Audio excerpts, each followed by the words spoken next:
Ladies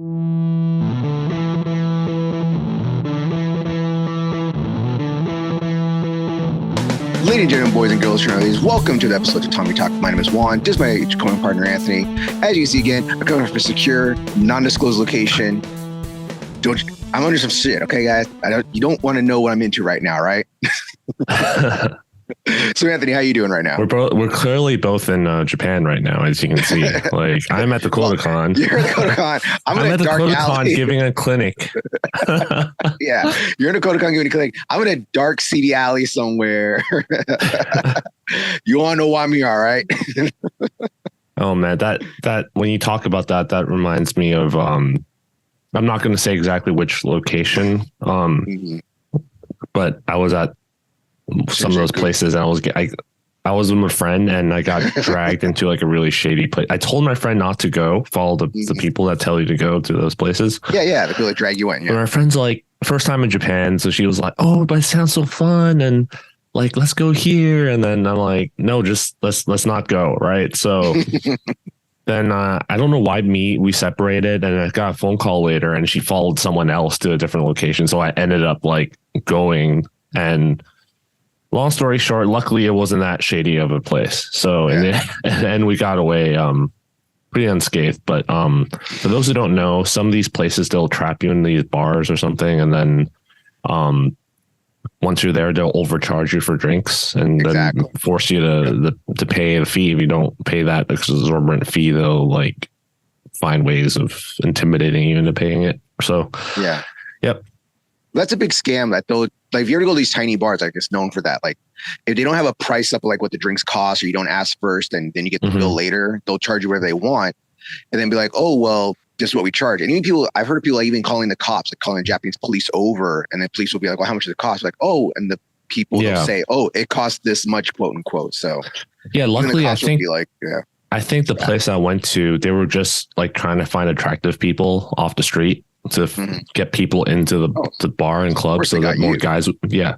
Well, I don't know. They didn't stop me. So they did stop me and Richard. If you remember the story, they did stop me and Richard asking if we want a good time and do we like Japanese titties kind of thing. But like, and you're so like, yeah, of course I do. So there's that too. But yeah, but just it's a little short story about that. So other than that, Anthony, how you been this past great way to start a New Year episode, huh? Yeah.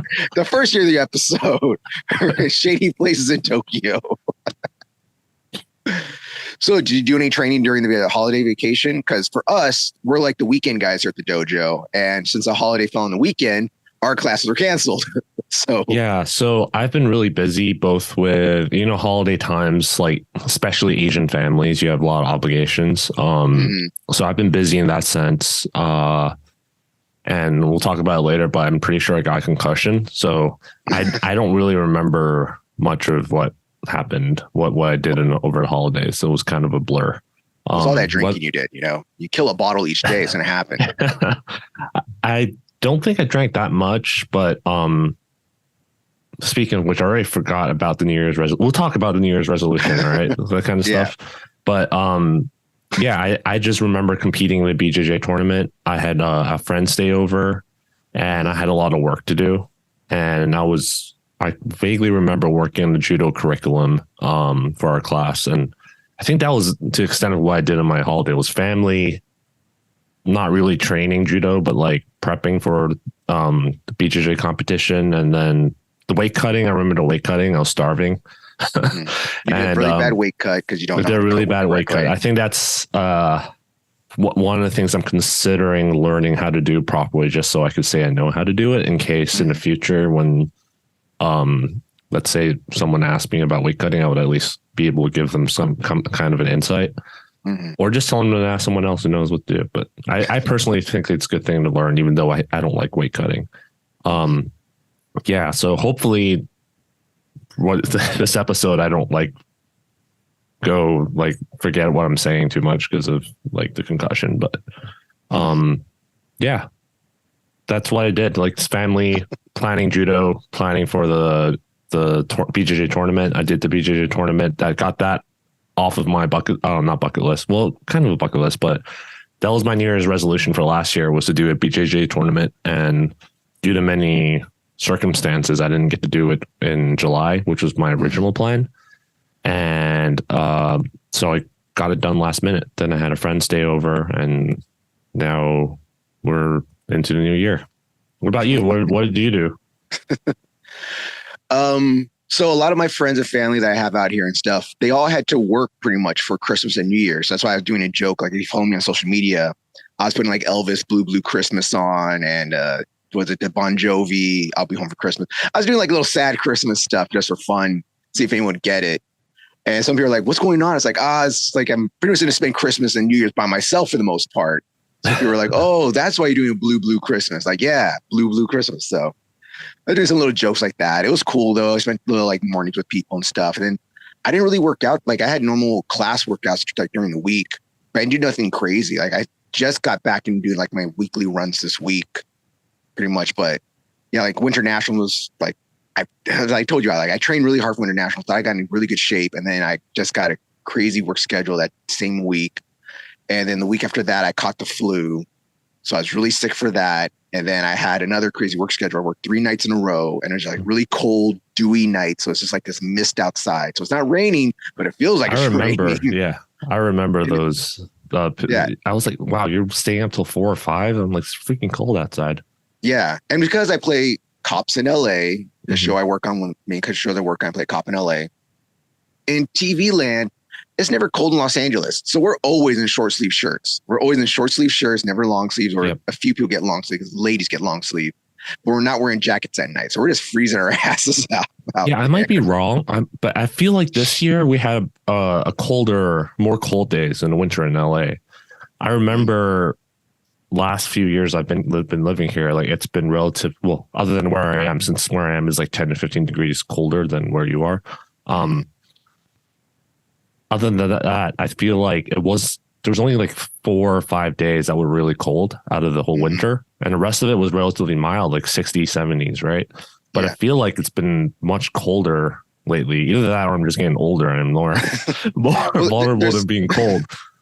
There's a joke I always say about LA is like LA only gets cold for the holidays. Like LA knows it's Christmas. So, it's Christmas. So it has to be cold during Christmas and it has to be cold during New Year's. But then after New Year's, we're back up to 70 degrees again, you know? But yeah, this year, we're actually having a real winter this year. I actually think I was worried because I used to live in the East Coast and I'm like, man, it's so cold. I should check if my pipes are going to freeze, right? Because that used to be a thing. And when I lived in the East Coast, you had to make sure you shut off certain water mains when it gets cold enough. I had it happen one time. There was actually a leak and I called my landlord. I'm like, hey, just so you know, there's a leak. And he was like, oh, it's fine. And he didn't fix it. And then of course there was a cold front and then the pipe bursted. And then he was like, well, you should have shut off the main, blah, blah, blah. I was like, I did. I told you there was a leak. So he had to. It's not my job. I told you. No, he tried to pin it on me so I could, I would pay for the repairs. But I had the email. Good thing I had always email or your landlord or text them so you have written record. Don't call them because if I just called them, I would have no record of me saying, "Hey, there's a leak." I'm like, just so you know. But yeah, good thing I had that record. So I was like, "Hey, just so you remember, like we have this record." So he paid for the fix. I think it cost like $5,000 to fix it. That was the whole wall like collapsed basically. Oh my god! Yeah. Oh shit! Thank God I live in California. I live in a warm, sunny area like Los Angeles. Yep. So that was like our New Year's and stuff, like pretty slow for most of us for the most part, I guess. But like you said, so your New Year's resolution was to go to a BJJ tournament. And you've been talking about this for a while. You wanted to go during the summertime to one, but something happens, shit happens. So you went to another one, and this one was in San Diego. What organization was it? What's this with? This was what was it called? That is the concussion. I've been saying this organization's name for a long time, and I've already forgot. It wasn't the IBJF one, right? It's not. It was Jiu-Jitsu World League. There we go. Jiu-Jitsu World League. Okay. Yeah.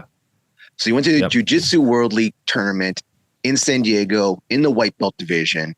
This is your first time competing in BJJ. Okay. So you did a bad weight cut because in BJJ you have to weigh in with your gi, and you're worried about that. So you want to cut a little bit more weight just in case. Yeah. So how was it? How was the overall experience competing? So let me start with the weight cut, right? So at the time when I signed up for a tournament, I was at 220 and the limit was 222 and under, with the gi on. Okay. So how heavy is your gi? Is your gi 2 pounds? That's why I don't know. Cause I put on my gi and I was like 222. Right. It was around 2 pounds, actually. I guess it's because I'm bigger, but also the legal gi I have is they're very vague about the legality thing. They're like the sleeves has to like not be too short, basically. Yeah. I was reading the rules and basically they're not really strict about the gi, but they actually do a gi check. I'll talk about how they do the whole tournament experience. They do gi checks on like local judo tournaments where they only call you out if they feel like it, kind of thing. They eyeball it. It's okay. So I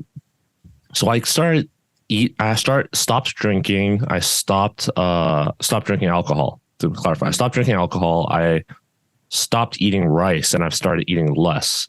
And for those who don't know, I usually hover between 217 and 225. That's my walking around weight. And so I started cutting weight. What was like 2 weeks before a tournament. No, you didn't. You started cutting weight a week before the tournament. Don't lie. No, I started that habit of stopping drinking and eating less 2 weeks before a tournament. That's not cutting weight. That's just restricting your diet. I don't know. So I assumed that was restricting my diet. Okay, whatever you want to call it. So I started prepping for it 2 weeks before a tournament. Let's just say that, right? And then the night before, obviously my friend was visiting, so I did drink the night before the tournament. And I woke up the next morning and I was at 210. So the night before, the day before a tournament, the day of the tournament, I woke up weighing 210. And I felt fine. I just ate, but I didn't drink any water. And then drove to San Diego, weighed in, and then I started drinking water. So it was really cool, the whole process where you showed up and then they has a area out front by the stadium, well, not stadium, the racetrack. And then you check in. There's a competitors check in, and there's like the part where people who are spectating buys a pass. So I checked in, showed my ID, and then I went to the weigh-in area. And the weigh-in area had like 10 tables there, basically 10 people weighing people in. And there's a scale. You stepped on, told them your name, showed your ID. And then once you're weighed in, then you're set. And I just waited like half an hour, I think, at that point. So I don't remember the exact times, but I waited like half an hour. And then they're like, okay, if you're on mat 10, then and you're fighting. Wait, no. So saying if you are scheduled to fight at 1 p.m., which is what I was scheduled to fight at 1 p.m., then start showing up to the what do you call it? The pit, not the pit. The area. bullpen. The bullpen. That's what they called it. And I was like, that's an interesting name. But they were literally bullpens. Like they had like 10 one bullpen for each mat, I guess. So in order to get around, because there's the mats in the middle, and then there's like a fence around the mats preventing people who shouldn't be there from crowding the area, which is what we said happened at our judo tournaments. Yeah, like judo tournaments all the time. Yeah. So they had a fence around the mat area preventing unauthorized people from climbing over, but you can like spectate around the fence, which is fine, right? And then on one side of each corner, there is an area where you can go for the bullpen. So imagine a rectangle. So on the short one side, on the left side, there's a bullpen. On the right side, there's another set of bullpens. So I had to go to the one side to check in, and there's a guy that allows you inside a fenced area, and you have to show your wristband saying that you weighed in and checked in and everything. And then they'll check your gis at the check-in area. So they would like check your gis and everything and be like, okay, your gis good. And then you go into the bullpen and you wait in the bullpen. The bullpen was where I was like everyone's starting to stare each other down, because that's you're there with a group of people that you're going to fight, right? Yeah. So I saw this guy and I was like, I won't make accusations, but he looks jacked. Let's just say he was jacked for his age. I was like, holy crap, right? And Then afterwards, we just waited another 15 minutes, I guess. So at this point, I waited 45 minutes, 15 minutes, and we were waiting for the bracket before us on our mat to finish. So after that was finished, the lady came and I was like, okay, you guys are all checking our names, like calling our names out. And they're like, oh, okay, everyone's here, follow me. And they led us to the mat. I was on mat 10, I think, which is at the corner, which would be important later on, right? So, because I'll talk about some of the concerns I had about the tournament. So, okay, well, hold on. So, you talked about how they were weighing you, not weighing you guys, when they checked your gis. What do they do to check your gis? They do like that judo one. You know how no, they didn't have a tool. We just literally stuck our hands straight out, just like in judo, and they made sure your sleeves weren't too short. So again, it's an eyeball, but at least they're checking every single person, right? Well, how short is a too short gi? Like how far is it allowed to go up? I think I had to read the rules again, but as long as it's not like the remember the tournament, the Las Vegas tournament, where the guys wearing like a as long as it's not, gi. as long as it's not like that, I think it's fine. But it's not strict to the point where judo says you have to touch the wrist, like cover your wrist kind of thing. I don't think it's that strict. And then they also checked the back of my gi too. I don't, for whatever reason, I don't know. They told me turn around and check the back of my gi. Did they touch it or tug at it? Or they tugged at it. They touched it. They checked my pants length. So that's already more than what they do at judo tournaments. Yeah. So it's kind of more relaxed in the sense that they are more lenient on the length. So that as long as it's not ridiculous, which I like, because I don't want to have to buy a new gi for every tournament if I compete like multiple. Let's say I compete 10, 15 times a year and I wash it every single time. I don't want to have to buy a new gi like every 2 or 3 tournaments if I wash it.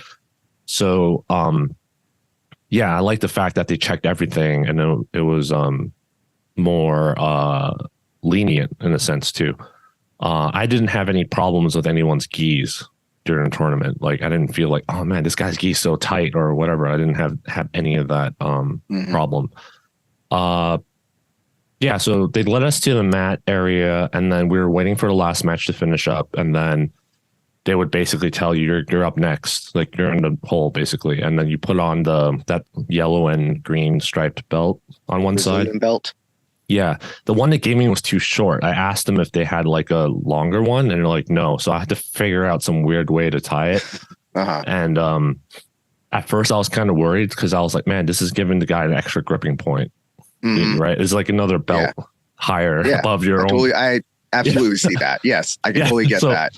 I don't know if that ever became a problem because I didn't notice it, but that was the first thought I had when I tied the belt around my waist. I was like, man, this could be a problem. Like, which is why I think in Japan, even for the Kohaku tournaments, where one side wears a red sash, I think the other side also has to wear a white sash because then it's fair. Equals out. Right?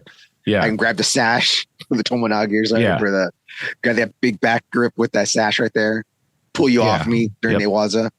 So so that happened. I don't really want to go into the details of the match because I don't want to sound like I'm making excuses, but in the end I went 2-2, right? So I won 2 and I lost 2. But after the first match, I was like starting to feel nauseous. Like I had trouble, like I started feeling nauseous. I'm like, man, am I dehydrated? So I started drinking, but it didn't get better.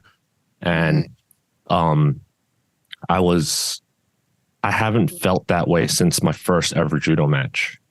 So, you know, if you guys ever had first judo match and you were so nervous and you overexerted, that feeling where you afterwards where you're sick and you're gassed out and you can't feel your fingers, like I haven't really felt that way since my first judo match. But this one, I was like, I'm not nervous. I didn't really exert that much energy in the first match. So why am I feeling this way? And I was like, it has to be the weight cut, was what I was thinking. So I swapped my strategy afterwards to basically use my defensive BJJ stuff. That if you haven't listened to the defensive BJJ episode, you should go listen to it. But were you using a Panda or Hockey? I used Running Man the most, and I think I used Hawking once. And so I basically my strategy was to throw the other guy for 2 points, and then if I'm on top, just smash them. like from with my judo pressure. And then if I don't end up on top, then I would just play defensive. And I think I won 1 or 2 matches that way where I took down the guy and I just stalled the whole time. I literally just like did the defensive BJJ stuff and no time ran out because I'm like, this is the most energy efficient way of, I'm like, there's no way I'm lasting however many matches I was going to fight. So I'm like, I got to switch my strategy, and it helped because I just literally stayed there and they couldn't turn me over. They couldn't, well, actually one guy, the really strong guy turned me over. But most of the time the other guys couldn't turn me over. I didn't get submitted the whole time. I only lost the points because, the really strong guy literally picked me up with like sleeve and collar, like put me in the air with a sleeve and collar grip, and then I think he double legged me or something. I need to work on my sprawling basically for that fight. But regardless of my stamina, that guy that ended up getting gold that I lost to, I wouldn't have beat him. He was better than me. Like regardless, even if he was my first match, I wouldn't have beat him. But the last guy I lost to, which was why I lost the 3rd place to. I think if I was in better shape, I would have beat him. But I also they told me I only had 3 matches, but it ended up being 4. So on my 3rd match, I emptied my gas tank, and so the last match I went in basically with nothing, and so that was the one where I got concussion because I was getting elbowed in the head apparently. But yeah. Now, like you said, that last match you had that you're getting elbowed in the head. Why didn't the ref say anything or stop it if the guy's elbowing you? So I wasn't really paying attention because I was like fighting, right? So my friend who was watching said, your ref literally pulled out his cell phone halfway through your match. What? I was looking at it. And I think he got match? No. So I think what happened was he saw me fight the first 3 fights and saw how I was doing the defensive BJJ thing and just like turtling and just like it's like there for like so he got bored. Is why I assume. Which also at one point I got a back take with my hooks in and he didn't give me points for it. For more than 3 seconds before people say, "Oh, you have to hold it for 3 seconds." No, I pretty sure I counted in my head it was for like 5 seconds and he didn't give me points for it. So the last match I was at the bottom, I was doing the running man and he tried to flip me over just like the other people, but he couldn't flip me over. So he started driving his elbow into my jaw, which is fine. I just let it happen. Right. And then I think his coach yelled out something to like hit harder or something like that. So he basically, if you guys ever trained Muay Thai before and did the blunt elbow strike, he basically did a blunt elbow strike. But in my mind, when it was happening, it looked like a really obvious elbow. But when I went back to watch the video recording, he hit it really well. It wasn't like he was going all the way up and smashing down. It was kind of like a little nudge elbow strike, but he went from my jaw to started hitting the back of my head. So I think that's why it didn't really require much force for me to get a concussion. But I ended up having bruises all over the back of my head, right next to my ear. So my friend was like, "Yeah, I couldn't really see because your back was to the camera, to the spectator and the camera, and also I was just letting him do it because it wasn't really bothering me at first. And then his coach was saying, he's too comfortable, hit him harder. Like I heard that. Right? Yeah. So, and the ref didn't say like, whoa. No, so he started hitting me harder. Right. So that was starting to bother me. So I pushed his elbow away. But every time I pushed his elbow away, he used that as a excuse to hit me again. So I just left his elbow there. So when he left his elbow there, he was just doing the thing where he was rubbing the pointed part of your elbow in my head and my jaw. And I just let that happen. And the coach was like, he's getting comfortable again. So hit him again. So he just started doing it. So I looked at the ref. He was looking at it and didn't stop it. I was like, okay. Cell phone again? Yeah. So I remember I thought he was obviously elbowing from my perspective at the time. So I'm like, okay. So I started elbowing the guy back in his head. But obviously there's not much power from underneath like someone on top of you, right? And I looked at the ref. it's like didn't do anything. So I just started elbowing him again. And then after a while, like time ran out. He won by the points. And then as I got up, he was just like, I'm so sorry. I'm really sorry. Like, he just started apologizing. Oh God. Like, I'm like, okay, so he obviously knows he did something he shouldn't have done. You're doing right? wrong. You know you're doing wrong here. And you're like, oh, I'm sorry about doing wrong like that to you, man. Sorry. Get the F out of here. Yeah. So I'm just like, man, I don't plan to compete in BJJ again, at least not under the points rule set. Because I'll talk about it in a bit, but I don't plan to compete again. But I'm just like, man, next time I see this guy, I'm going to like throw the shit at it. Like, I'm going to save all my stamina from the other matches to like throw that one guy. But yeah, I overall just like also got to also Tagari a bunch of people, like people, because of the really bent over posture, and I beat most of the people in grip fighting. That was like the best takedown I was able to get. Well, yeah, in jiu-jitsu gi, it's much easier to grip fight, just pull grips off people and stuff.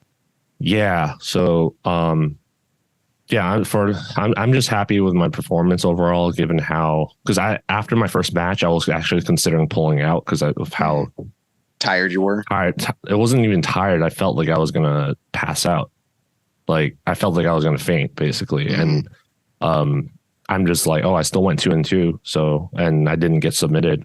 And it just goes to show how effective what Britt Mikkelsen teaches in defensive BJJ is, because I didn't lose any points, and when I tried his stuff, I didn't lose any points.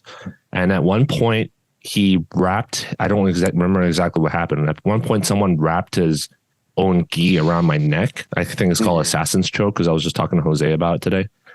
He wrapped his own gi around my neck, and then he tried to finish it in a bow and arrow way. And the choke just didn't work, and he was cranking and burning all his energy. And the ref looked down at me, and I just like gave him a thumbs up to make sure he doesn't stop it. Right. So I didn't get submitted. He tried so many things and it just didn't work. And at one point, I tried what most people would say, which is like, hide your back, right? Don't turtle, don't do this. So I tried what your conventional suggestion would be, and I lost points. I got mounted. So I lost points. So it would have been better to do the hawking or the running man thing so you don't lose any points, because they need to be mounted to get points, or like take your back with hooks in to get points.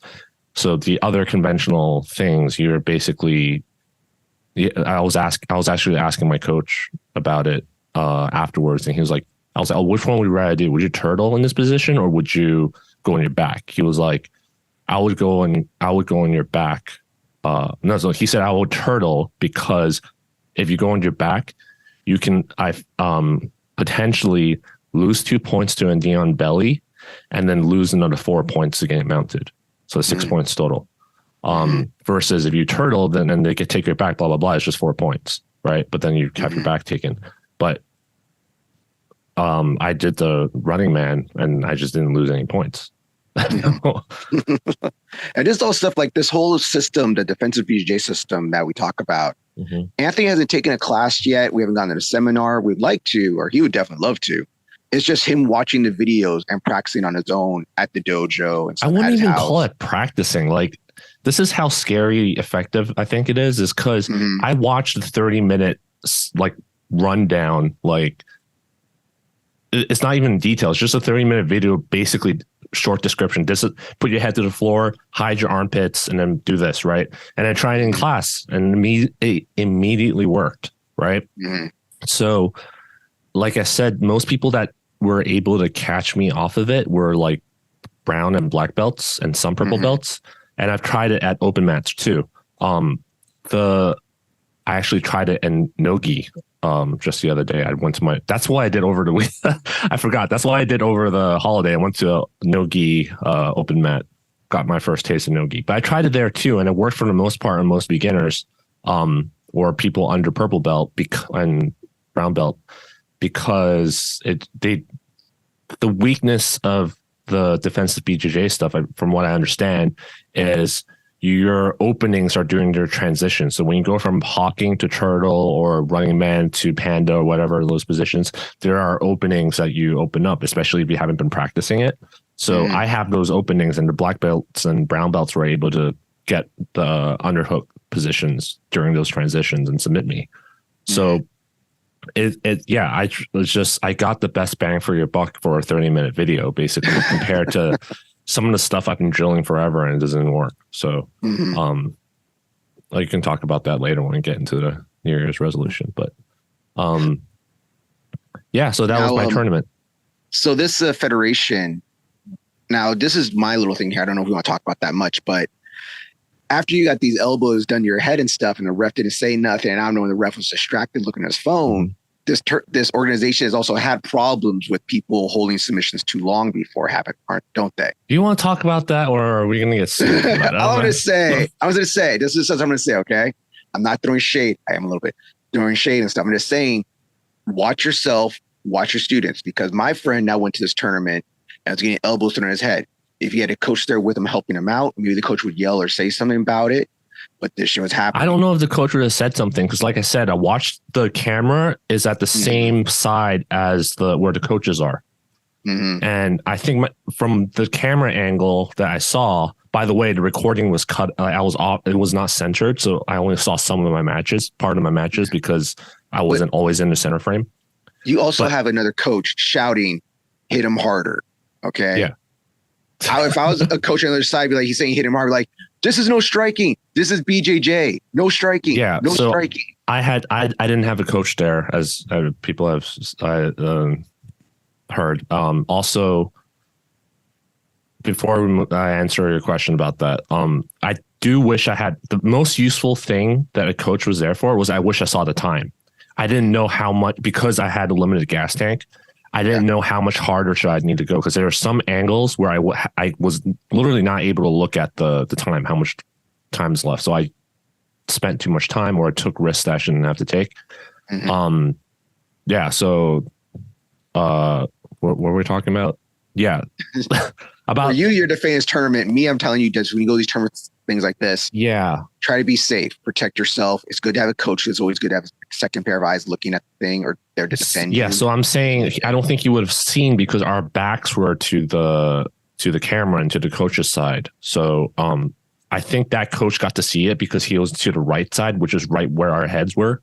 If my coach was on the other side, he would be where my butt is, basically. I don't think he would be able to see unless he moves over to the other side.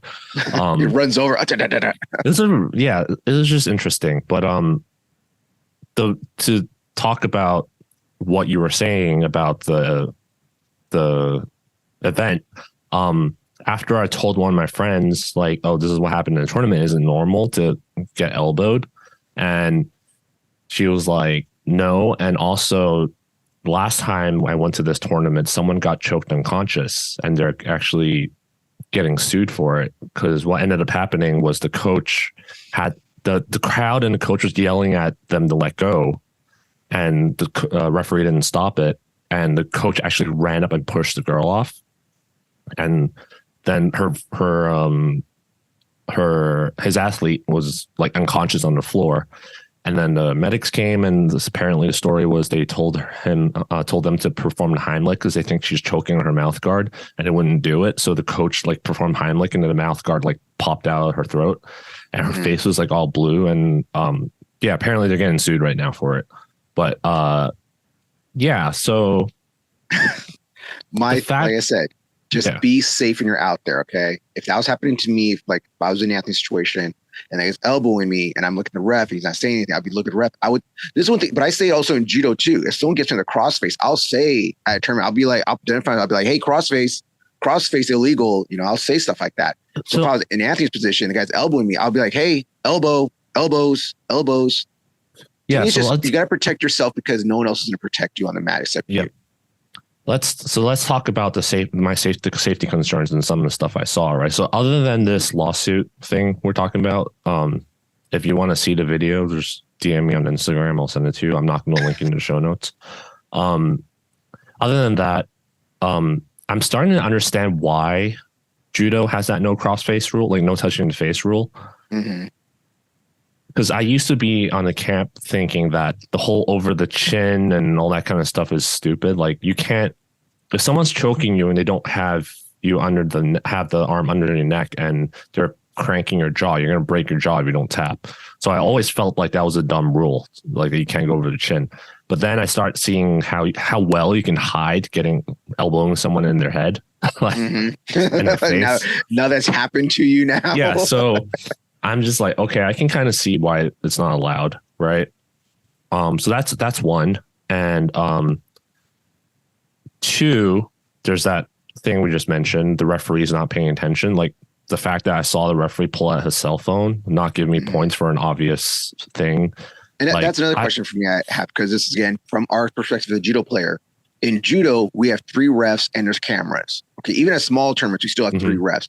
And at BJJ tournament, is it just one ref? It's just one ref. Yeah. Just one ref watching everything. Yep. Okay, just confirm that for everybody that's watching. Yeah, it's just one ref. About judo, instead of our 3, there one. Even when we have 3, there's still mistakes. It still happens. Yeah.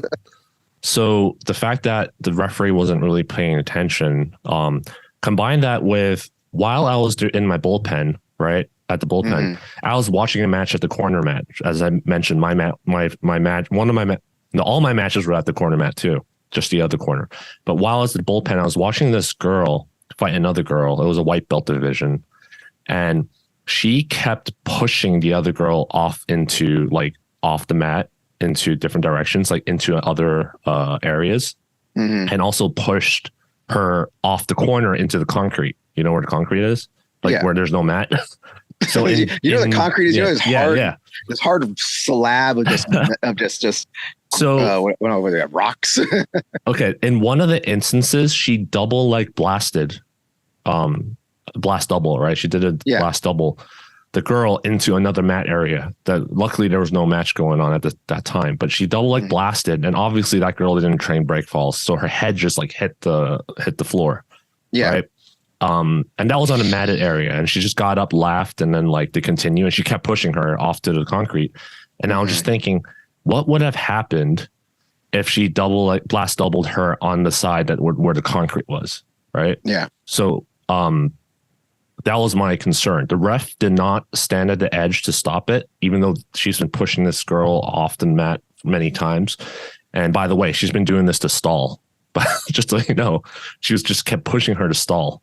And number 2, in judo, we have requirements for what do we call a runoff area. There has to be at a minimum amount of space between mats, and also at the edge of the mat area. So at these BJJ tournaments, the runoff areas between the mat and at the edge were basically non-existent. It was just 1 tatami. It was 1 tatami. It was 1.5 if I was trying to be generous. I think it'd be 1.5 tatami mat. So it's really easy to run people off the mat. And even in my match, I don't remember which match it was, but at one point I was able to also to carry someone off the concrete, and I just circled around instead of throwing them off the concrete. But I don't know if everyone has that kind of control, I can totally imagine the white belt fight or flight just double blasting someone off the edge in the concrete. Yeah, just keep going, and just and then you get that disgusting bowling ball hitting the concrete sound that just puts fear in me. That's one of the few things that does scare me. Yeah. When you hear that bowling ball hitting the concrete, that sound is just, I hate. That's one thing. And I'm the guy that watches arm breaking videos, leg breaking videos and stuff, things snapping, no problem. But I hear that you want to know what a head hitting linoleum concrete, just hitting the ground, what it sounds like? Just think of a bowling ball when it hits someone throws a bowling ball up in the air and it hits the wood or something, or it hits the floor. It's that sound, and that puts that shivers down my spine. Yeah. I hate that sound. That's the one thing I hate. So just think about a kid getting double legged on the concrete and they don't fall correctly. They don't tuck their chin. They put their head backwards. That scares me. That would be man. Yeah. So I don't plan to compete because of, again, in BJJ, at least this promotion, mainly because of safety concerns, because of the stuff I mentioned. And also, I just don't really enjoy the points format. And they don't really tell me in most of the gyms I trained at in jiu-jitsu. But basically, I think you have to go in training. You have to train expecting these points to the rules, basically. Yeah. Because when I'm training, it's no big deal when someone mounts me, right? It's I would say my training so far has been more fit for a submission only tournament. And so if I were to compete again, I would probably just compete in a submission only tournament because it feels like it's closer to what I train. I don't want to start training and start keeping in mind, I can't do this because if I do this, I'm gonna lose 2 points kind of thing. Mm-hmm. And no one ever has taught me that way either. So that's just something to keep in mind. If I were to continue again, I would have to, when I go train, I'd have to not give up positions as easily because of potential for losing points. But yeah, that was my tournament experience. And I didn't really think I had a concussion until like 2 days later. The headache and the nausea and the light sensitivity and the memory problems and then constantly forgetting what I was going to say, like that until that kind of started happening for lasting longer than a week, and I had to go get checked. But yeah, so it's just surprising how little forces can take, because I've taken huge osotogari falls and mortagari hitting my head and getting concussions that way before, and it was never this bad. And here I am taking like a bunch of small elbows to the back of the head, and that did it. So yeah. All right, well, that was Anthony's New Year's resolution from last year, one of his goals. And now, speaking of goals, let's get to what our goals are, or how to set goals for this year, because it's a new year. It is 2023 now. So we're talking about some goal setting. And I know we talk about this a little bit throughout the year. I think we talked about it last year also in our episodes. And so, Anthony, when you set a goal, how do you set your goals? Do you set them like, I want to do a certain thing? Do I have a list of like A, B, C? What is your goals? So my goals usually, I don't know if it's like that with everyone, but I get a lot of what you call shower thoughts, like not literally in a shower, but it'll be like, you know how I drive an hour to the dojo, right? So it'll be when I'm driving an hour to the dojo, or when I'm training in between rounds, or like when I'm relaxing in the shower after training, I would be like, man, like I really need to work on this kind of thing. Or maybe I read a book and I felt like I can do that. Like I can do that. So that's when I start thinking about potential goals I want to do. And what really fires me up to do it usually and actually make it like a resolution versus like, oh, it'll be fun to do that sometime, is I think of like, it might sound kind of depressing from coming from a 30 something year old, but I've been doing this since I was in my 20s. So when I was in my 20s and I described this to my parents and my friends, and they're like, you're too young to say that, is what they were telling me. But basically, let's just say your average lifespan is like 80 years old, right? Mm-hmm. You take however old you are, subtract 80, and then multiply that by 365. And that's how many days you have left to live, basically, right? On average. I knew it. I knew you're going this way. So when you do it like that, and they actually make like calendars and graphs that put that into the account, and you basically cross out every single day that you have left to live. Mm-hmm.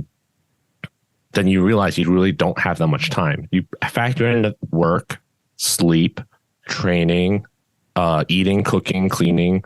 You subtract all of that, and you really don't have that much time to do stuff, right? Yeah. So you have to be really careful about what goals you pick, because let's say it might sound fun to learn how to scuba dive or something, right? Or skydiving. But when I say learn, I don't mean paying and then having someone go with you, but I mean like getting a license to actually be able to jump off a plane yourself and all that kind of stuff. But if you're not, what kind of scuba diving are you doing? Jumping out of planes? No, scuba diving or skydiving is what I'm saying. Okay, so skydiving. I'm talking about getting licensed. Scuba diving, jumping out of an airplane. Because you're not allowed to go scuba diving by yourself, even though you shouldn't. You should have a partner, but you need a license otherwise in most places to be able to go scuba diving in certain areas. Also, skydiving, you always get strapped on unless you have like 200 jumps, take some classes, all that kind of stuff, right? Mm-hmm. So if you're going to be like, oh, my goal is to like be a skydiving, be able to get a license to skydive by myself, you have to put in account how many hours it'll take to do that, and then whether you would stick with it. Because if you cross it off your bucket list and you're just, oh, I did it, I did it, but then what do you get out of it? Nothing really, right? Mm-hmm. Versus if I were to say I want to become fluent in Japanese, that will stick with me for the rest of my life. I can continue to reap the rewards for knowing Japanese, right? Or learning how to play a musical instrument. Again, you continue to reap the rewards afterwards. Skydiving, yeah, you can continue to reap the rewards if you want that to become part of your life, right? But hey, you never know, you might need to jump out of a plane, okay? Yeah, but I think for the most part, I won't go too deep into it because I think most people will understand what I'm saying at this point. But I do want to point out that when it comes to judo, I feel like that you're not going to be training the same way, even in your 60s compared to now. So for me, I'm looking at realistically like 45, 50, like how many more regular hard training days? How much longer can I do Uchimata? Like I'm thinking of in terms of that. You can't do Uchimata now. What are you talking about? But you know what I mean? So that's why if you listen to the previous episode of the trivia podcast episode special end of the year, I talked about how this year I want to really improve my Uchimata because I think of it that way. Is how much longer do I have to be able to do Uchimata in a competitive environment, right? Which is not much. It's not 80, right? But so when I set my judo goals, that's how I prioritize it. It's like, how do I decide between working on my Uchimata versus working on my Nage no Kata or something, or my Kime no Kata or whatever. I have the rest of my life to do some of the katas, but I don't have that much longer to do some of these throws I want to do. So that's one way I go about setting my goals is it's got to figure out what is just fun to do and what is like things that I would be able to reap long-term benefits from.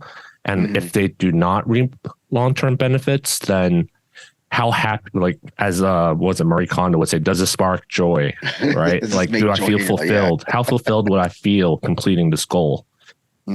So those are some things I consider. What about you? Do you have a process for coming up with goals? I have kind of a yearly set, like, okay, so I have some long-term goals. Like, I like setting goals. Like, I like listing what I want to do. And I like to create a list of how do I get to that goal stuff. And that's one thing with martial arts, especially judo. With my judo goals, they're more easier to set.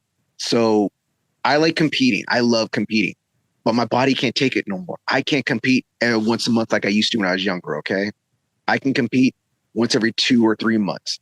And then because the older I get, there's no point for me to go into these small tournaments anymore that are like once a month, going to small tournaments and fight and facing one guy or two guys or some 20-year-old, young, dumb, and full of what. So because I get older, I set goals of like, okay, I want to compete. My main one is Winter Nationals. I try to always compete at Winter Nationals every year. I try to compete at Golden State Open every year. And I try to toss another tournament in there because I like doing those two big ones, and I'll toss in like another medium size or big one in there. And for me, it's like, because I set goals of going to those tournaments, that means I have to get in shape. So it also, those tournaments keep me in shape. And because I'm stupid, I'm dumb, even though I'm forward now, I still like cutting weight because I'm crazy like that. So when I set the goals, like, okay, so I'm gonna go to Winter Nationals, I start setting my path. Okay, so I need to start hard training a month and a half to 2 months before then, start my jogging, start reducing my calories. So I make sure that I make 90 kilos because I'm not much higher than 90 kilos when I walk around. I walk around 200, 205 sometimes, unless I get really lazy or I get hurt or I'm just working a lot on set and just eating set food, and I can blow up to about 210 sometimes. And I hate being 210. If I get to 210, I'm like, I'm so fat. Why am I like this? Eat another donut. So I like setting those like yearly goals of that. Like I want to compete at these tournaments, so I know that I get in shape and I know staying in a good cardio condition and stuff to do these. So I set goals of like these 3 tournaments a year I'm going to go to. These 2 big ones, maybe a medium-sized one, or maybe like this year since USA Nationals is we talked about this in Washington this year, I believe, and hopefully it stays there, it doesn't get moved. That's another big one. Maybe I'll decide to go that one. Maybe I'm not sure, but I'll something to choose. So it's like my yearly ones I choose about judo. And then I get to my goals of like for belt ranks, you know, if you're a yellow belt and you want to get to your orange belt or whatever how your dojo does it, and they have a criteria of what you're supposed to go through, it's easy to learn. Like, I want to learn this throw this week. I'm going to learn this throw next week. I'm going to go through these throws and learn them, the submissions, the pins to get to the next belt rank. So it's pretty easy that way. Once you get to brown belt, then you have like what the federation wants you to get. Oh, well, I'm a black belt now. I'm a third dan. I like to get my fourth dan. I'm not in a super rush. I'm not in a super rush to get my fourth dan because I got my third dan right before the pandemic. So I've been there for 3 years. Now, the minimum, because I always go off points because I'm a competitor. For me, I always think myself as a competitor, even though Sensei Philippe's like, no, Juan, don't worry about competition points no more. Just think about teaching and time and grade. I'm like, I don't want to think time and grade. So I still have it in the back of my head. So get my fourth dan, I think it's 5 points in 5 years. I think that's the minimum. Something like that. It depends on which federation you're talking about. It's like I was just checking the other day for USA Judo. Yeah. They don't do teaching time reduction. Yeah. So maybe our podcast will help us out. I do a podcast that talks a lot of shit. Would you count that as some time and grade? So I believe it's 5 points for 5 years, which doesn't seem that hard, but it kind of is because in judo, it's supposed to be, if you face someone your same rank, it's 1 point. You face someone higher than you in a competition, when it's more point. You face someone lower in rank than you, it's reduced points. So it's not like, oh, I beat 5 people by equal and I get 5 points. I wish it was like that, but it's most likely not. Yep. Because most people you're going to fight, because they're not, a lot of third dans aren't out there competing anymore. You know, a lot of them are coaching or doing clinics or doing other things. So most people I compete against are going to be lower ranked than me. And this past year, I had the first competition I've had in a long time. I didn't get a lot of points. I didn't do well. So now it's a thing of time and grade. I believe minimum time and grade is 8 years, which seems like some people are like, oh my God, it seems so long. I think it's either 5 or no, because 5 is your points. I think it's 8 years time and grade. So you got those ideas in your head. You're like, okay, I can either just do time and grade and wait 8 years, or I can go compete. I like to go compete. So that's what I'm going to do. I'm going to go and compete and hopefully get 5 points in 5 years. It's already been 3 years because we had the pandemic happen. So like those are like 3 years in a wash right there. So I already got 3 years in the bank right there. So I can wait 5 and just do time and grade, or do what I like to do and go compete. So there's like little goal settings. Like you have these little plans of what you want to do. There's like the A column of how to get to there, and there's a B column of how to get to there. And I think most people need to figure that out. Yep. Do I want to do it this way or do I want to do it that way? It's always good to have a plan. Yeah. You know? So I think in most, what do you call it? I hate using the wrong word for it, but like self-help books kind of thing, and like business books, they call that a strategy. So there's a difference between a goal and a strategy. The strategy is the plan that you have to achieve your goals, basically. Before I talk about that more, I don't like belt ranks as a goal. Because someone listened to our last episode, and actually emailed me about it, and was like, I want to get this belt by this next year or something. And I'm like, I personally don't like it because 1, I don't like the belt rank system. Number 1. Number 2, belt ranks has a lot to do with external factors that are outside of your control. Like, let's say, for example, let's say competition is required for belt rank promotion. What happens if there's a pandemic? What happens if you get injured? Right? Yeah. Those are all things to a certain extent outside of your control. And it doesn't really denote progress perfectly in my sense, because if let's say you go to a really strict sensei, right? Then he might not think you're good enough, or maybe you're not Armenian or something, and they don't give you a belt rank out of nowhere. Oh my God, Anthony! So shit. Yeah, I got love for Armenian fans out there. Right? I got love for y'all. All right, but you know what I mean, right? Versus, you could literally go to like I don't want to use the word McDojo, but some places will just give you belt ranks for showing up. Then would you say you achieved your goal? Like, yes, you got your belt. I guess you can say you achieved your goal, but did you get to the proficiency that you were planning on, right? So I feel like the belt rank thing is a very elusive, misguided, goal. And I think it might be a little different for Dawn ranks because I think there's a certain prestige. And then at that point, you're chasing like, it's kind of like to show your commitment to the art at that point. But in general, I don't like belt ranks as a goal because I think it's not, you're lying to yourself, I think, in a sense, versus you can have more concrete goals saying, I want to win XY competition. I want to be able to do Uchimata consistently and feel confident at it. I want to place gold. I want to be ranked at certain things, or I want to I don't know, like get a certain amount of points. Like those are more concrete goals, I feel like, which leads to me. Go ahead. To me, with this, it's that, especially, okay, if you're from USJA or USJF and stuff, it's really like written in concrete, like what you're supposed to do to get those belt ranks and stuff. And for me, let's be honest, nobody follows those. I followed them, and I try to use that to me when I measure people for the belt ranks and stuff. I know other people don't, but when people ask me, because I hate when people ask me, what do I need to do to get my belt? What do I need to do to get next Dawn? And it shows me that they want to do it. Okay. And if you're willing to do these things, you're going to get better. And I know you started right now about how, oh, well, you just showing up and you get a belt rank. Just showing up is half the thing. That means you're coming to class. Yeah, I agree. Okay. But going to competition because you have to get a certain amount of points.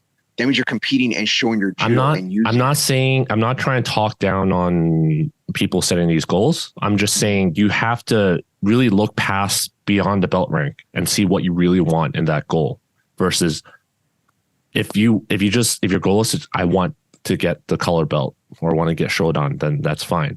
Like just understand that's all you're aiming for. But if your goal is saying like, I want, because a lot of people equate Shodan to mastery or certain specific proficiency level, then you need to say, okay, I want to get to Shodan, but I also want to make sure I do it through competition, or I do it through these, or have more concrete results that you can measure and also you would feel satisfied with, right? Does that make sense? Yeah. Because let's use another example, like get to a third Dan or something, right? If you look at USJA and all of them, you can teach to reduce time and grade. You can referee, you can volunteer, you can pay a lifetime membership to reduce time and grade. So let's say you got your third Dan through that way. Would you be happy about it? Would it fulfill? Would you feel like you earned that rank? It's a rhetorical question. Like I know it's a rhetorical question, but you talk about variables about, well, if I get injured or there's a pandemic or something. Well, if I hurt my knee and I really can't do judo no more, but I love doing judo. Well, if I start reffing instead, it means I'm helping the sport out. I'm learning how to do things better. To me, like setting these goals, it's the journey that's going to make you better. And it's a journey that helps you become better. That's why it's like competition wise, you're going to become a better judo player if you go to more competition. You're going to see what works and what doesn't work. So I think what it distills down to is what I'm saying is people have to separate the belt rank. You people. What do you mean? You people? I didn't say you people. I said people. You said you people. What do you mean? Maybe I did. It's some concussion talking. Now it's a concussion. Hey, just so you know, you guys were gaslighting me on the trivia episode, saying that I misremembered something, and I went back to edit the trivia podcast episode, and you guys totally did not say that's bullshit. So, but anyway, so I'm saying you have to be able to do not mistake belt ranks for proficiency or performance or whatever, right? So just make sure when you set the goals, you're not setting the wrong goals. Like another example would be, I work in the tech industry, right? There's a bunch of certifications you can get for certain things. If you set your goal saying, I want to be able to get this certification for whatever, one very common one that if you work in tech, you'll know, it's called Agile certification. For those listeners who know, it's full of shit, basically. So you can set a goal saying I want to be Agile certified, but that doesn't mean you're going to be good at Agile development.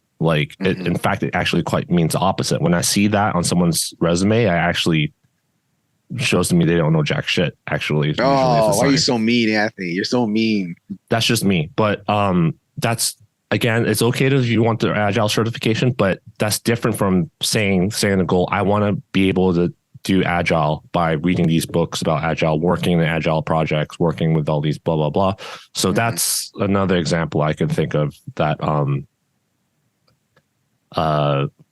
I don't know, maybe like wine tasting is another good one, or bourbon tasting. Like you can get certifications, but that doesn't necessarily verify that you know what you're doing. So, okay. I was going to say, that's your goal. Your goal is to be a wine taster now.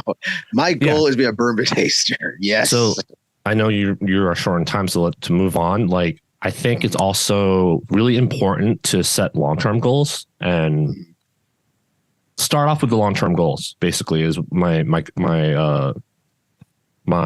advice, because New Year's resolution, like for the year, they're really not long-term goals. To me, they're short-term goals. Like in the grand scheme of things, like a year is not that long.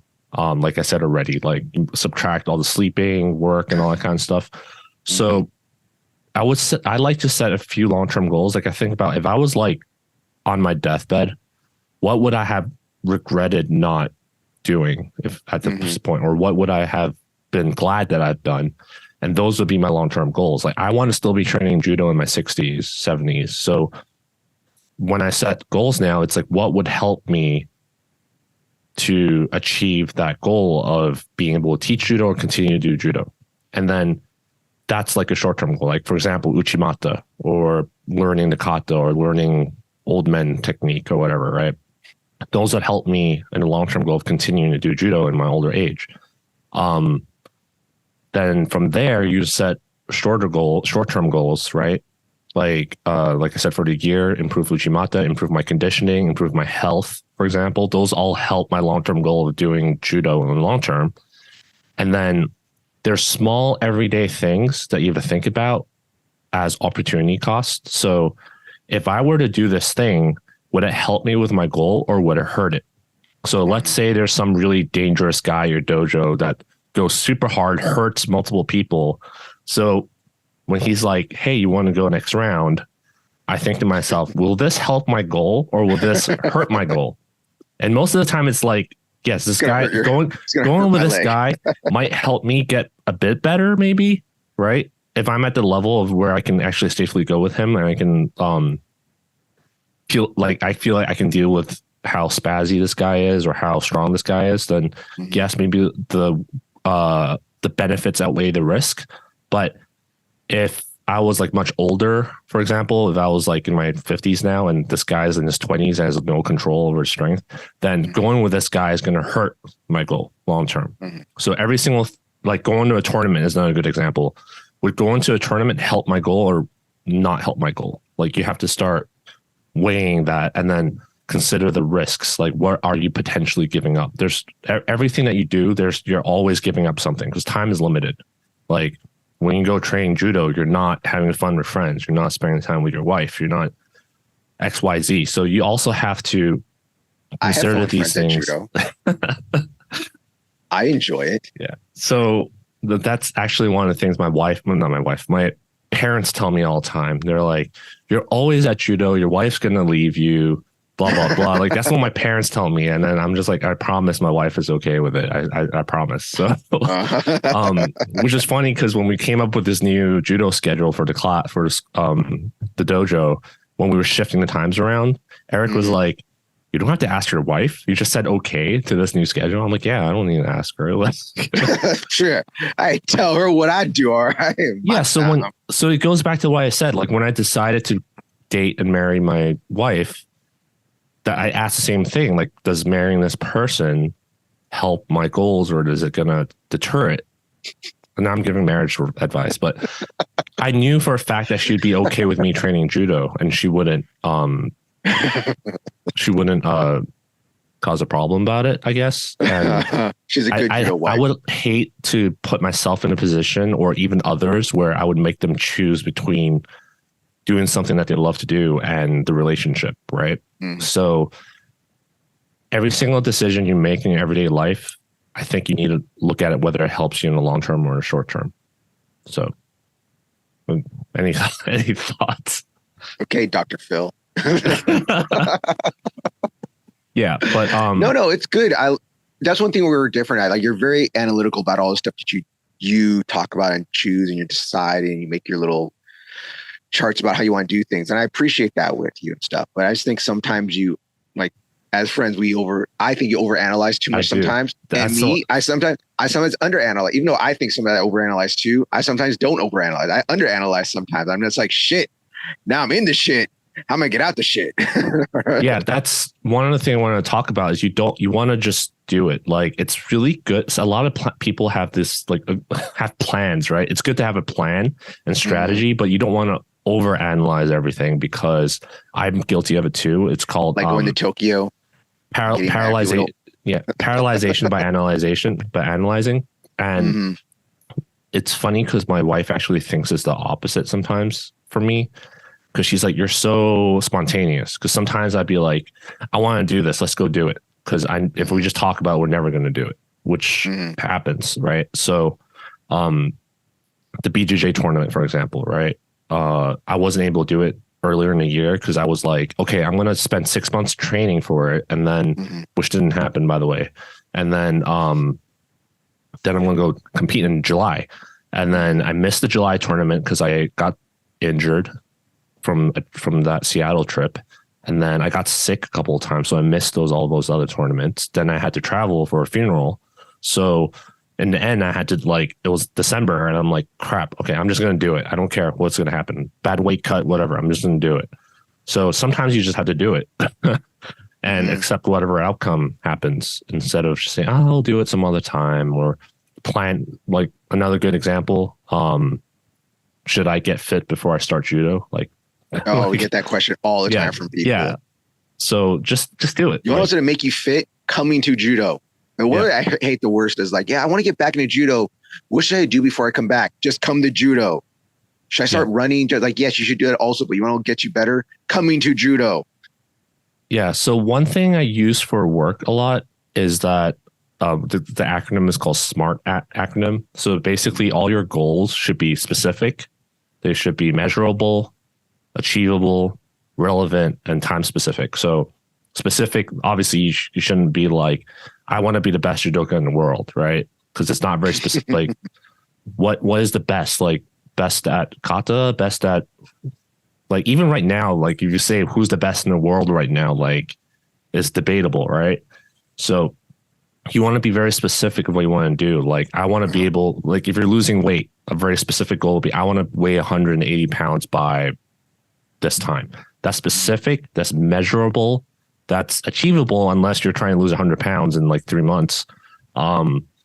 It's relevant to your long-term goal of weight loss and being healthy, and it's time specific because you're giving yourself a timeline. So just make sure you don't set really vague and unachievable goals. Like, for example, some people are like, I want to get my Shodan in 2 years. Like, okay, good. Like, you're a green belt, so it's not going to happen. Yeah. So make sure those things are realistic and you can actually measure it, so you don't spend a lot of time chasing something without an end. Does that make sense? No, it's a good point, because that's something I really don't think about, because I kind of set, for me personally, I set goals that I know that I can achieve or achievable, things that are doable. I really don't think about setting goals that are unattainable, I'd say. Like, but yeah, I guess some people would do that, or do it maybe subconsciously, I guess. But yeah, it's actually a good point. Yeah. Try to do something you can do. Yeah. So one kind of, an example of an unattainable goal is Olympic gold medalists. Like, if you start training judo in your 30s and you're like, I want to be an Olympic gold medalist, then that's obviously not going, very, very unlikely to happen. Or I want to get my 10th, like, another example, I want to get my 10th dan before I die. Then I wouldn't say, I think that's more achievable. I think that's more achievable than getting Olympic gold medalist. Yeah, because you can do other stuff, or start your own federation and give yourself a 10th dan. But that's more realistic, judo right? Federation.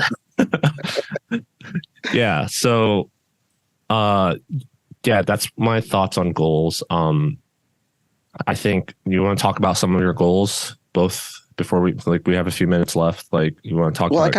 I already talked about my goals, like how I set mine. Like, I have my normal ones I set every year. No, I'm not talking about just judo goals though. I'm talking about in general. But to me, those are always my normal goals. goals. Those are always my normal goals during the year and stuff because, like some people know, and so they follow me, like I'm a working actor here in LA, and I can set goals of like, I want to go to these many auditions, but to get a part, it's always you never know. I might think I have a great audition, but the casting director didn't like me or something. So it's like I said, well, the goals is like you want to set goals that are outside, not that you can control, not I can't control like people talk about I have a work goal to do this. Well, my work goals I can't set that way, you know? Yeah. And to me, it's more like my goals all achieved to martial arts, I guess, for the most part, you know? Like I said, I want to achieve this in judo. I actually got offered a goal that I kind of had a little bit. An old sensei of mine got in recontact with me from Tongsudo. And he was like, he's like asking me, Juan, are you still just a fourth dan? I was like, yeah, I'm a fourth dan Tongsudo and stuff. He's like, oh, you should be like a sixth by now, at least. I'm like, yeah. Do they do time and grade? No, it's kind of time. It's a little bit time and grade. It's mostly time and kata. And you can, if you have like your own dojo and stuff, or you do some clinics and things like that, you get a little bit more, but it's more about kata. And that's like the big testing thing when it comes to like Tongsudo or karate and stuff. For me, like the way I was, because there's not a whole lot of tournaments. So like if I did well at tournaments, I'd probably get it faster that way too. It was more like showing your skill, how much you've done, how much skill do you still have? Because I've seen some guys, like I went to a friend's testing thing, a little testing seminar he had. And there were some guys there that I was like, man, I can kick better than him. And I'm like 10 years older than that guy. I kick better than him. I still flexible, like more flexible than that guy. But to get back to it, he offered me, he said, maybe we should start talking about you getting your fifth dan. And in my head, it goes back to, God, I'm going to have to learn a new kata. And I have to review all my old Tongsudo katas and remember them again. I really do not want to do that. Because that's my thing. I love sparring. I love doing sparring, one steps, hitting pads, doing all this stuff, except for kata. I've never been a big kata guy, even though some people think that, oh, but Juan's so good and he loves judo kata. You teach all the kata, Nagano katas at our dojo, yeah. But judo kata is so much easier than karate kata or Tongsudo kata. Because it's just like one way this way, one way that way. And it starts off in karate and Tongsudo that way too. But then it gets complicated. There's stuff in the middle. There'll be stuff you only do the left side, but don't do the right side, or left side knife hands, or right side's punches. This side's this type of kick. That side's this type of kick. Oh man, I got offered it. I kind of started in my head, I started developing that goal of like, okay, what day can I come train with him? Or what days can I train on my own? When can I train the katas? I'm just like, the more I start thinking about it, the more it's like, man, I think it's to be more of a hassle than it's kind of worth, you know, because it's sad, but I feel more worth in my judo dan ranks than I do in my Tongsudo and karate dan ranks. It's sad. I feel that way, but it's like, I love Tongsudo. I love karate. I love striking and stuff like that. But I just feel that my future more is in judo. I love Hollywood judo. I hope to be here my entire life unless it happens. So, but with Tongsudo, I've closed and reopened so many schools. It's draining and it takes like a piece of you each time. And that's something I hate, because Tongsudo, there is and there isn't like a main, like there's USJF, USJ, it's all in a code of conduct like that. In Tongsudo, it's so splintered off and stuff. It's just, in my opinion, it's not worth it for me. But I got the idea of that goal. And just like I said, when you're starting to set the goals, what do I need to do? How am I going to get there? Where am I going to, do I have time to train this? Do I have time to learn this new kata? When are we going to do this? And maybe later in life, or maybe later in this year, I might get back to it again. But to right now, that goal wasn't worth it. Yeah. So for me, most of my goals, like I said, they're all in martial arts for the most part. I really don't have other goals of like, I want to become a bodybuilder and stuff, or get super fit. It's like, I get fit enough for judo. I got good, decent strength, cardio, all the stuff that I get from judo because I set my competition goals of each year. So that's for me. It's like, that's simple goals I have. Yeah. I think when I talked about my goals for last year, a very common response I got was like, you had more than one resolutions, because I failed like 2 of them, right, out of 5. And people, you had more than one. I'm like, yeah, like it's such a waste to only set one goal or one resolution per year. Oh yeah. When you can achieve so much more, and then worst comes to worst, you make like 5 goals. And like I said, I only got like 3 out of 5, right? That's the worst case scenario, right? Versus setting only one goal and it could have done 3 things, right? Seeing it that way. But other than judo, I think over the last year, I've been thinking about starting my own business for a while, but then with the way the interest rates and things are right now, I'm shelving that for a bit. But I'm trying to put more of a better work life, not say work life, judo and work balance, let's just say, because my job right now is very, let's just say, comfortable, and it's making me feel like I'm not improving in my career aspect.